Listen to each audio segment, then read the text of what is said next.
Ngasi numidang wairam phongkiba pawniko pawse degi maru oiba paw khara khangasaraga miyamda khudo tamjage NSM RM amadi ZUF anigi marakta akanba mawngda khuthongnakre asi ana yoramba yari India lengaka santiga wari sanariba NSM RM amadi ZUF anigi marakta akanba mawngda khuthongnakre maike anida asi ana yoramba yari hairi thawdo asigi matangda pawse asina phangba pawgi source amana hai Khuthongnabagi thawdo asina maram oiraga manak nakpada leiba khunjasing mipainaduna masa masagi yumdagi hendoknadre haire hariba khuthongnabagi thawdo asing asi ayupung nipa makharam tarapa adwaidagi None district ki manungsana leiriba Khawpum police station komba Changchim village amade Dolan village ani gilwanaba mafam amada thokibani haire Khuthongnabagi thawdo adu ngasi ayupung tara helakpa phawbada nakal anigi marakta bom yauna akan mamongda khuthongna ki hairi pause asin makha taraduna hai Sangsi village hariba mafam asida ZUF ki lami sing asidagi numi kharani ki mamangdagi lerakki hairi adubu ngasi ayu NSM IM ki lami singna mafam aduda changsilakpadagi khuthongnabagi thawdo adu thokibani hairi khuthongnabagi paw adu security force na phanglabasu mafam adu yauna changsinbadi ngamdri hairi makha tarakpa pawda Manipur da tholibi irangi matangda RPI athawalena India pumbada mass protest athagadaure Manipur gi irangi matangda Republican Party of India RPI athawale gi India pumba gi luchingba singi mifam pangthoktuna India pumbada mass protest pangthongnaba warip lawkre party asigi national secretary Mahesaw Thongnawjam gi mieng makhada party asina sinduna ngarang Delhi da leiba New Maharashtra sandana pangthokiba All India Leaders Meet the warip asi laukibani Manipur issue a nation issue haiba agenda da pangthokiba leaders meet aduda Jammu amadi Kashmir Uttar Pradesh Maharashtra Madhya Pradesh West Bengal Assam Sikkim Daman and Diu Andhra Pradesh Telangana Tamil Nadu Punjab Haryana Delhi Kerala Bihar na singbagi state singi RPI thawari ki president amadi maru oiba luchingba singna saruk yaki mifam aduda wangang laduna Mahesaw Thongnawjam na hai sahi ani phajilakadoriba Manipur da thokliba lalasi state issue nate mapandagi changsilakpa kuki singna Manipur da landalaktuna hauji thokliba irang asina Manipur khakta natana Nagaland Assam amadi Mizoram da tapna sandorakle India gi mapaldagi lakpa kuki sing landaduna Hauji North East ki state ahum da sandoraklibi irang asibu kamdong na state issue oigadoribano aduna Manipur da thoklibi issue ase asawa nation issue amani lepinal chatharakli walala sida kuki terrorist na drone sizinaduna bom thadaba misana singma kapsilaktuna chatharaklibi attack ase Manipur khakta da chathagani India ki atopa state singda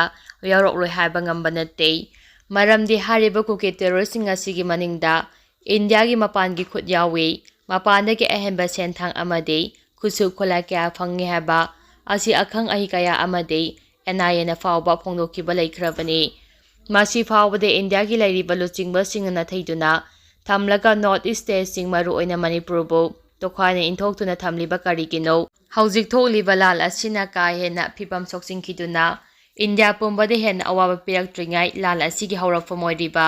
Kuki terrorist ngasi India dagi marufangna muthal hawbata ngai fadi haiki mifam aduda saru yakiba national leader Rajiv Men yauna atei luchingba singi state ki president sing amadi mifam aduda tinkiba miyamna Manipur gi irang asina India pumbada hinna khudong thiba maikeida laktringai da kuki terrorist gi mayokta India pumbada protest athanaba yofam amatu oina yanaki makha tarakpa pawda Hayengdagi mahairoi sangsing mahugsagum class hauragani kuki terrorist singna jiribamdagi pikliba angang ama yauna miyoi taruk phadina pukraga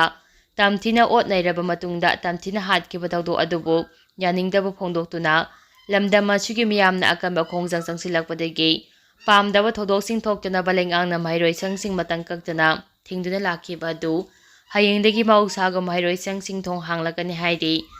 ngasi lengaki education SK director amadi Higher and Technical Education gi Joint Secretary na tunga na thadorakpa chero adugi matung inna lamdam asida lariba state government aided private amadi central schools amadi college sing hayengdagi mahugsagum class hauragani hairi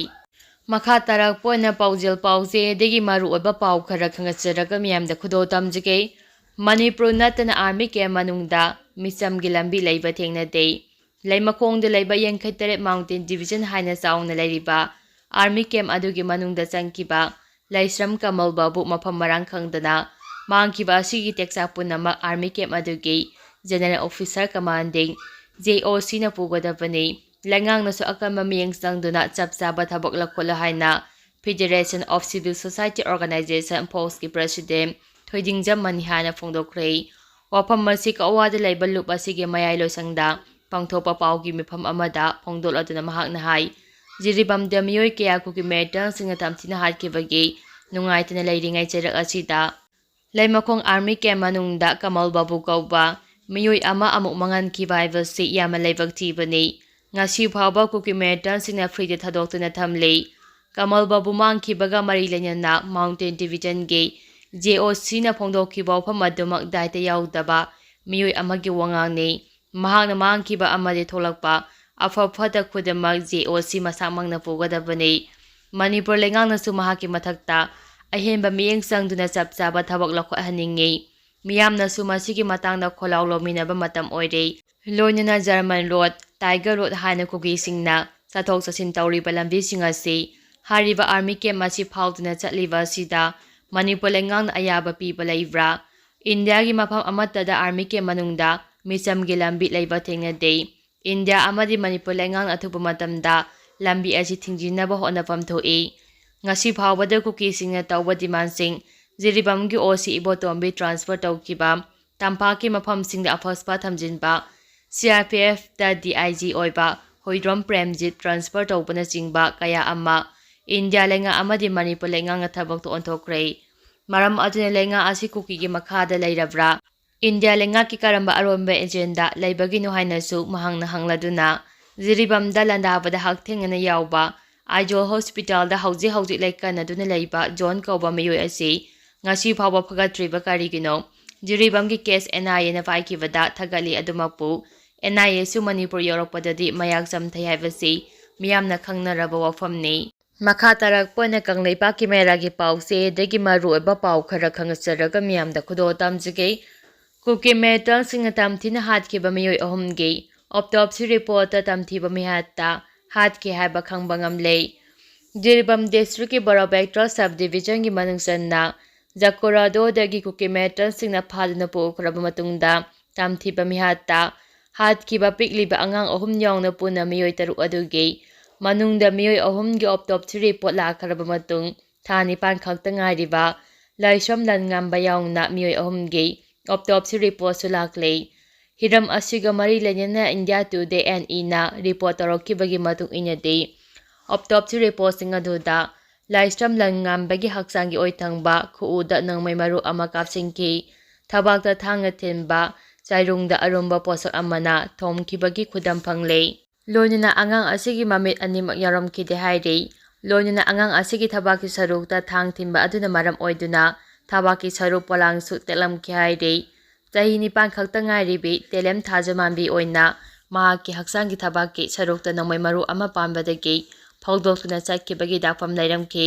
ꯅꯣꯡꯃꯩ ꯃꯔꯨꯅ ꯐꯧꯗꯣꯛꯈꯤꯕꯗ ꯍꯛꯆꯥꯡꯒꯤ ꯊꯧꯕꯣꯝꯕꯤ ꯑꯃꯗꯤ ꯊꯕꯥꯛꯀꯤ ꯁꯔꯨꯁꯤꯡ ꯇꯦꯛꯂꯝꯈꯤ ꯍꯥꯏꯔꯤ꯫ ꯑꯃꯔꯣꯝꯗ ꯆꯍꯤ 31 ꯁꯨꯔꯕꯤ ꯇꯦꯂꯦꯝ ꯊꯣꯏꯕꯤꯒꯤ autopsy ꯔꯤꯄꯣꯔꯠꯀꯤ ꯃꯇꯨꯡ ꯏꯟꯅ ꯃꯍꯥꯛꯀꯤ ꯍꯛꯆꯥꯡꯒꯤ ꯊꯕꯥꯛꯀꯤ ꯁꯔꯨꯗ ꯅꯣꯡꯃꯩ ꯃꯔꯨ 3, ꯄꯨꯛꯇ ꯃꯔꯨ ꯑꯃ ꯄꯥꯟꯕꯒꯤ ꯗꯥꯛꯐꯝ ꯂꯩꯔꯝꯈꯤ꯫ ꯀꯣꯛꯀꯤ ꯁꯔꯨꯛꯇ ꯑꯀꯟꯕ ꯄꯣꯠꯁꯛ ꯑꯃꯅ ꯊꯣꯝꯕꯗꯒꯤ ꯀꯣꯛꯀꯤ ꯁꯔꯨ ꯀꯥꯏꯔꯝꯈꯤ, ꯂꯣꯏꯅꯅ ꯊꯣꯞꯀꯤ ꯁꯔꯨꯁꯨ ꯌꯥꯎꯔꯝꯈꯤꯗꯦ꯫ ꯃꯍꯥꯛꯀꯤ ꯃꯤꯠ ꯑꯅꯤꯃꯛ ꯆꯣꯡꯊꯣꯛꯂꯒ ꯂꯩꯔꯝꯕ ꯊꯦꯡꯅꯈꯤ, ꯈꯨꯗꯥꯡ ꯑꯅꯤꯃꯛ ꯁꯥꯊꯤꯅ ꯁꯣꯛꯂꯝꯈꯤ ꯍꯥꯏꯔꯤ꯫ ꯄꯟꯕ ꯌꯥꯕꯗꯤ ꯂꯥꯏꯁ꯭ꯔꯝ ꯆꯤꯡꯈꯩꯉꯥꯟꯕ ꯆꯤꯡꯉꯥ ꯆꯍꯤ 2 ꯃꯈꯥꯏ, ꯂꯥꯏꯁ꯭ꯔꯝ ꯍꯩꯇꯣꯝꯕꯤ ꯗꯦꯕꯤ ꯆꯍꯤ 15, ꯑꯃꯗꯤ ꯌꯨꯔꯦꯝꯕꯝ ꯔꯥꯅꯤ ꯗꯦꯕꯤ ꯆꯍꯤ 69ꯒꯤ ꯑꯣꯇꯣꯞꯁꯤ ꯔꯤꯄꯣꯔꯠꯁꯤꯡꯁꯨ ꯇꯝꯊꯤꯅ ꯑꯣꯠ-ꯅꯩꯔꯒ ꯍꯥꯠꯈꯤꯕꯒꯤ ꯃꯌꯦꯛ ꯁꯦꯡꯂꯕ ꯈꯨꯗꯝ ꯐꯪꯈꯤ ꯍꯥꯏꯅ ꯐꯣꯡꯗꯣꯛꯈꯤꯕ ꯂꯩꯈ꯭ꯔꯕꯅꯤ꯫